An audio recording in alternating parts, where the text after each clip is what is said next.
അല്ലേ ജിൽസ് പെരിപ്പുറം നിങ്ങൾ 10 നായ്ക്കളെ കൊന്ന് അകത്താവാഞ്ഞ ഭാഗ്യമായി. പ്രശ്നമായോ?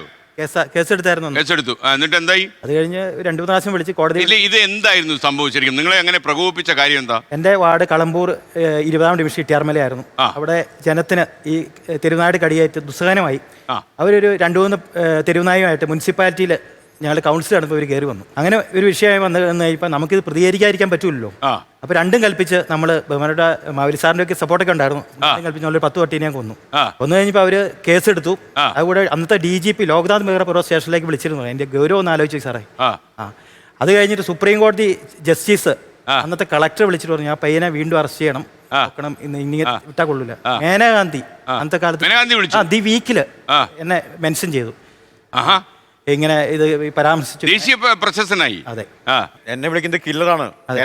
കേരളത്തിലെ കില്ലറാണ് എന്നെ വിളിക്കുന്നത്. മേനകാന്തി അങ്ങനെ തന്നെ പേര് വിളിച്ചു. ഞങ്ങള് ഇവിടെ എല്ലാ സ്ഥലത്തും ഇങ്ങനെ കൊച്ചുമക്കളെ പട്ടികടിച്ച് കീറുമ്പോൾ ഞങ്ങൾ ആ ഭാഗത്തേക്ക് ചെല്ലുന്നു.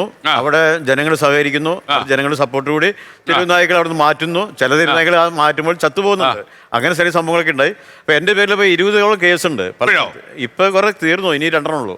18 ഈ 10 പട്ടികളെ ദൃഢമായ കൊലപാതകത്തിൽ 10,000 പട്ടികൾ കൊന്നുണ്ടാവും. ഇപ്പൊ സർവേ എടുത്തപ്പോൾ 50% തെരുവ് പട്ടികൾക്കും പേവിഷബാധയുണ്ട്. അത്ര വലിയ ഗൗരവമാണ്. ഉദയം പേര് ഇന്നലെ പട്ടി അടിച്ചു. ഒരു സ്ത്രീയുടെ തല കീറിയിരിക്കുകയാണ്. ആ പട്ടി ചത്തു. പട്ടിക്ക് ചത്തായിട്ട് വാർത്ത വന്നു. പട്ടിക്ക് പേയുണ്ട്. എന്ത് അക്രമം ആലോചിക്കാൻ. ഇപ്പൊ എങ്ങനെ ഇപ്പൊ കൊച്ചാ നിയാമുളുടെ അമ്മ അവിടെ നിന്നിരിക്കുകയുണ്ട്. എന്ത് അവരൊക്കെ ജീവിതം എങ്ങനെയാ? അവരെന്തോരം സഹിക്കുന്നു. ഇപ്പൊ ഫാത്തിമ കൊച്ചിന്റെ ജീവിച്ചിരിക്കുന്ന ഒരു മാലാ കൊച്ചിന്റെ പിതാവാണിത്. ഇങ്ങനെയുള്ള ഈ സമയത്ത് SK ഒരു 1000 അഭിനന്ദനങ്ങൾ അർപ്പിക്കുകയാണ്. SK എന്ന് പറഞ്ഞാൽ ഈ തമ്മിൽ പ്രോഗ്രാമത്തിൽ ഇതൊരു ചലനമായി മാറ്റിക്കൊണ്ട് ഇതൊരു മാറ്റത്തിന്റെ ഒരു ദിവസമാണ്. മുഖ്യമന്ത്രി കണ്ണു തുറക്കണം. 1000കണക്കിന് ആൾക്കാരാണ് ദിവസേന ഈ പട്ടികളുടെ ഇതുകൊണ്ട് ജീവിതം വഴിമുട്ടി പോണത്. ലോകത്തെവിടെയായാലും ഏത് സമയത്തും 24 വാർത്തകളും ഓഗ്മെന്റഡ് റിയാലിറ്റി പാക്കേജുകളും എക്സ്പ്ലെയിനറുകളും വിശദമായി കാണാൻ ഞങ്ങളുടെ YouTube ചാനൽ നിങ്ങൾക്ക് സബ്സ്ക്രൈബ് ചെയ്യാം.